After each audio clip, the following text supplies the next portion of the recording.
ರಾಜ್ಯಾದ್ಯಂತ ನೂರಾರು ಕೊಲೆಗಳು ಹೂಳಿತ್ತ ಹೆಣಗಳು.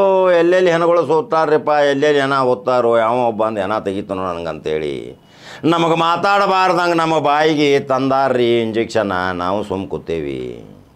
ಈಗ ಅದನ್ನು ಸುಪ್ರೀಂ ಕೋರ್ಟ್ಗೆ ನಮ್ಮದೇ ಆದಂಥ ತಂಡ ಹೊಂಟೈತಿ. ಇನ್ನು ಸುಪ್ರೀಂ ಕೋರ್ಟ್ದಾಗ ಈ ನ್ಯಾಯಾಲಯ ಕೊಟ್ಟಂಥ ಇಂಜೆಕ್ಷನ್ಗೆ ಏನು ಅಲ್ಲಿ ಆದೇಶ ಆಗತೈತಿ ಕಾದು ನೋಡ್ಬೇಕಾಗೈತಿ. ನಾವು ಹೇಳಿದ್ದು ಸತ್ಯ ಅಂತ ನಾವು ಹೇಳಿದ್ರೆ ಅದನ್ನು ಹೇಳಬಾರದಂಗೆ ನಮಗೆ ಒಂದು ನ್ಯಾಯಾಲಯ ಆದೇಶಗಳನ್ನು ತರಲಿ.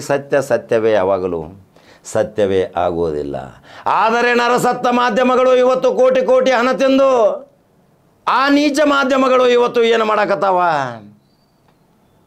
ಒಬ್ಬಂತೂ ಲಾಭ ಹೋಯ್ಕೊಳಕತ್ತಾನೆ, ಎಷ್ಟು ರೊಕ್ಕ ತಿಂದಾನು ಏನು, ಆ ಹುಡುಗನ ತಾಯಿ ಯಾರು, ಆ ಹುಡುಗನ ಅಪ್ಪ ಯಾರು ಅಂಥೇಳಿ ಹೆಂಗಸರು ಚಪ್ಪಲಿ ರಸ್ತೆ ಮೇಲೆ ಬಡದ್ರು. ಅವಂಗ ಐಷಾರಾಮಿ ಬಂಗಲೆ ಕಟ್ಟ್ಯಾನ, ಅದೆಲ್ಲ ರೇಡ್ ಮಾಡಿ ಒಳಗೆ ಹಾಕಬೇಕು, ಕರೆಂಟ್ ಕೊಡಬೇಕು. ಇದು ಮಾಧ್ಯಮ ರೀ. ಕರ್ನಾಟಕ ರಾಜ್ಯದಾಗೂ ಮಾಧ್ಯಮದ ಶಕ್ತಿ ಐತಿ. ಈ ಒಂದು ಹಣಕ್ಕಾಗಿ ಮಾಧ್ಯಮ ಐತಿ, ಒಂದು ಸತ್ಯಕ್ಕಾಗಿ ಮಾಧ್ಯಮ ಐತಿ. ಒಂದು ಹಣಕ್ಕಾಗಿ ಹೆಂಗೆ ಹೊಯ್ಕೊಳಕತ್ತಾನ, ಇಲ್ಲಿ ಸತ್ಯಕ್ಕಾಗಿ ಹೆಂಗೆ ಹೇಳಕತ್ತಾಳ ವಿಜಯಲಕ್ಷ್ಮಿ, ಇಲ್ಲಿ ಹಣಕ್ಕಾಗಿ ಹೆಂಗೆ ಲಭ ಹೊಯ್ಕೊಳಕತ್ತಾನ ಒಬ್ಬ. ಇಂಥ ಮಾಧ್ಯಮಗಳಿಂದ ಇವತ್ತು ಹೋರಾಟಗಾರರಿಗೆ ಮಾಧ್ಯಮದವರು ಶಕ್ತಿ ಕೊಡಬೇಕು. ಮಾಧ್ಯಮದವರು ಹಣ ತಿಂದು ಎಂಜಲ್ ತಿಂದು ಆ ಕುಖ್ಯಾತ ಕಳ್ಳರ ದರೋಡೆಕೋರ ವಂಚಕರ ಜೊತೆ ಶಾಮೀಲಾದರೆ ಎಲ್ಲಿ ಉಳಿತೈತಿ ಮಾಧ್ಯಮದ ಶಕ್ತಿ? ಏನಾಗತೈತಿ ಇವತ್ತು? ಪ್ಯಾಕೇಜ್, ಮಾತಿಗೆ ಪ್ಯಾಕೇಜ್. ನಮ್ಮ ಬಗ್ಗೆ ಹೇಳಬಾರ್ದು, ಎಷ್ಟು ಬೇಕು ನಿಂದ ಪ್ಯಾಕೇಜ್ ತಗೋ. ಎಷ್ಟೋ ಕೋಟಿ ವೀಕ್ಷಕರು ಇವತ್ತು ನಮ್ಮನ್ನು ಹರ್ಸಾಕತ್ತಾರ. ಕಾಕ ಸತ್ಯ ಹೇಳ್ತಿ, ನಿನಗೂ ಹೇಳಬಾರ್ದಂಗೆ ಪ್ರತಿಬಂಧಕಾಜ್ಞೆ ತಂದಾರಂದ್ರೆ ನೀನು ಎಷ್ಟು ಜನಪ್ರಿಯ ಆಗಿದೆ ಅಂತೇಳಿ ಕಮೆಂಟ್ ಹಾಕ್ಯಾರ. ನಮಗೂ ತಂದಾರ್ರಿ. ನಾವು ಹೇಳಾಕತ್ತಿದ್ದು 2 ವಿಡಿಯೋ ಮಾಡಿ ಇನ್ನು ಮುಂದೆ ಹೇಳಬಾರ್ದಂದ್ರೂ ನಾವು ನ್ಯಾಯಾಲಯಕ್ಕೆ ಗೌರವ ಕೊಡಬೇಕು. ಆ ನ್ಯಾಯಾಲಯದ ಆದೇಶವನ್ನು ಪ್ರಶ್ನೆ ಮಾಡುವ ಸಲುವಾಗಿ ನಮ್ಮದೇ ಆದಂಥ ತಂಡ ಸುಪ್ರೀಂ ಕೋರ್ಟ್ ಬಾಗಿಲ ಬಡಿಯಾಕತ್ತೈತಿ. ಇನ್ನು ಸುಪ್ರೀಂ ಕೋರ್ಟ್ ಆದೇಶ ಆದಮೇಲೆ ನಾವು ಮತ್ತೆ ಬರ್ತೀವಿ ಕಾಡಕ್ಕೆ. ಹಂಗಾದ್ರೆ ಈ ನರಸತ್ತ ಮಾಧ್ಯಮಗಳು, ಮಾರಾಟವಾದ ಮಾಧ್ಯಮಗಳ ಬಗ್ಗೆ ಒಂದು ಸಣ್ಣ ಸ್ಟೋರಿ ಐತಿ, ಹಾಕದನ್ನು ನೋಡ್ತೀರಿ. ಹಾಗಾದ್ರೆ ಯೂಟ್ಯೂಬ್ದಾಗ ಬಟನ್ ಹೊಡ್ರಿ, ನಂಬರ್ 1 ನ್ಯೂಸ್ ಕನ್ನಡ. ಮತ್ತೊಂದು ಜವಾರಿ ಸುದ್ದಿಯೊಂಗ ಬರ್ತೀನಿ. ನಮಸ್ಕಾರ. ಈ ಕರುನಾಡ ಕೋತಿಗಳಿಗೆ ಕೋಟಿ ಎಂಜಲು ಕಾಸು ಬಂದಿದೆಯಾ?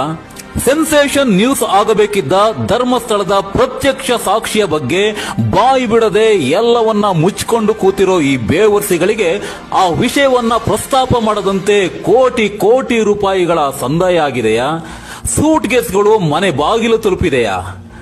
ಡಿ ಬಾಸ್ ದರ್ಶನ್ ಮತ್ತು ರೇಣುಕಾಸ್ವಾಮಿಯ ಕೇಸ್ ಬಗ್ಗೆ ದಿನದ 24 ಗಂಟೆಯೂ ತಿಂಗಳಾನುಗಟ್ಟಲೆ ಪ್ರಸಾರ ಮಾಡಿದಂತಹ ಈ ಕೋತಿಗಳು ನೂರಾರು ಕೊಲೆಗಳ ರಹಸ್ಯ ಹೊರಗೆ ಬರಬಹುದಾದಂತಹ ಸೆನ್ಸೇಷನ್ ವಿಷಯವನ್ನೇ ಏಕೆ ತಮ್ಮ ಮಾಧ್ಯಮಗಳ ಮೂಲಕ ಕರುನಾಡ ಜನರಿಗೆ ತೋರಿಸ್ತಾ ಇಲ್ಲ? ಕಾರಣ ಏನಿರಬಹುದು ನೋಡೋಣ ಬನ್ನಿ ಸ್ನೇಹಿತರೆ.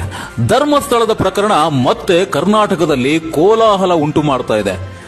ಇಷ್ಟು ದಿನ ಯಾರಿಗೂ ತನ್ನ ಬಗ್ಗೆ ಸಣ್ಣ ಅನುಮಾನವೂ ಬರದಂತೆ ಹಿರಿಯರ ಅಣತಿಯಂತೆ ನೂರಾರು ಹೆಣಗಳನ್ನ ಊತಿಟ್ಟಿದ್ದ ವ್ಯಕ್ತಿಗೆ ಯಾವ ದೇವರು ಯಾವ ರೀತಿಯಲ್ಲಿ ಎಚ್ಚರಿಸಿದರೋ ಏನೋ ಆ ವ್ಯಕ್ತಿಗೆ ತಾನು ಮಾಡಿದ ಎಲ್ಲಾ ಪಾಪಗಳ ಪಾಪ ಪ್ರಜ್ಞೆ ಇದ್ದಕ್ಕಿದ್ದಂತೆ ಕಾಡತೊಡಗಿದೆ.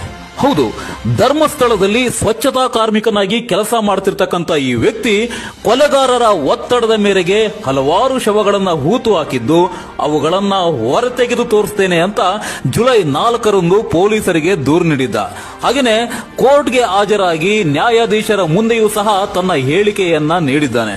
ಸೌಜನ್ಯ ಕೇಸು ಮರೆತೆನೆಂದರೂ ಸಹ ಮರೆಯಲಾಗದು ಎಂಬಂತೆ ಮತ್ತೆ ಇನ್ನೇನು ಆ ಬಗ್ಗೆ ಜನರು ಮತ್ತು ಸರ್ಕಾರ ಎಲ್ಲರೂ ಮರೆತರು ಅಂದುಕೊಳ್ಳುವಷ್ಟರಲ್ಲಿ ಮತ್ತೆ ಆ ಕೇಸ್ಗೆ ಮರುಜೀವ ಬರ್ತಾ ಇದೆ. ಧರ್ಮಸ್ಥಳದಲ್ಲಿನ ನೂರಾರು ಕೊಲೆಗಳ ರಹಸ್ಯ ಗೊತ್ತಿರುವ, ಅದರಲ್ಲಿ ತಾನೇ ನೇರವಾಗಿ ಭಾಗಿಯಾಗಿರುವ ವ್ಯಕ್ತಿಯೊಬ್ಬ ಈಗ ನೇರವಾಗಿ ತಾನು ಹೂತಿಟ್ಟಿರುವ ಹೆಣಗಳ ಜಾಗ ನನಗೆ ಗೊತ್ತಿದೆ, ಅವುಗಳನ್ನು ತೋರಿಸುತ್ತೇನೆ ಎಂದು ಹೇಳಿದ್ದಾನೆ. ಇಂತಹ ಸೆನ್ಸೇಷನ್ ಸುದ್ದಿ ಕರ್ನಾಟಕದಲ್ಲಿ ನಡೀತಾ ಇದ್ರು ಕರ್ನಾಟಕದ ಮೇನ್ ನ್ಯೂಸ್ ಚಾನೆಲ್ಗಳಲ್ಲಿ ಈ ಸುದ್ದಿ ಬಿತ್ತರವಾಗ್ತಾನೆ ಇಲ್ಲ. ಯಪ್ಪ ಇದೇನು ಕಡಿಮೆ ಸುದ್ದಿನ? 24 ಗಂಟೆನೂ ಸುದ್ದಿ ಮಾಡಿದ್ರೂ ಸಾಕಾಗಲ್ಲ ಅಂತಹ ಸೆನ್ಸೇಷನ್ ವಿಷಯ ಇದು. ಆದ್ರೆ ಸೊಲ್ಲೆತ್ತುತ್ತಿಲ್ಲ ನಮ್ಮ ಮಿಂಡ್ರಿ ಮಾಧ್ಯಮಗಳು.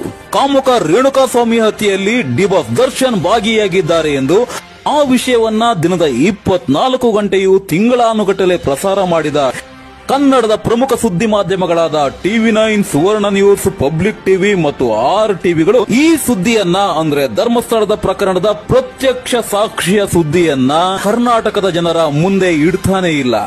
ಇಲ್ಲಿ ನೋಡಿ, ಕುಮಾರಸ್ವಾಮಿ BN ಎನ್ನುವರು ಈ ರೀತಿ ಟ್ವೀಟ್ ಮಾಡಿದ್ದಾರೆ. ಮಾಧ್ಯಮ ಸೂಳೆಗಾರಿಕೆ ಮಾಡೋ ಕನ್ನಡ ಮಾಧ್ಯಮಗಳು ಈ ವಿಷಯದ ಬಗ್ಗೆ ಒಂದು ಸುದ್ದಿ ಕೂಡ ಮಾಡಿಲ್ಲ.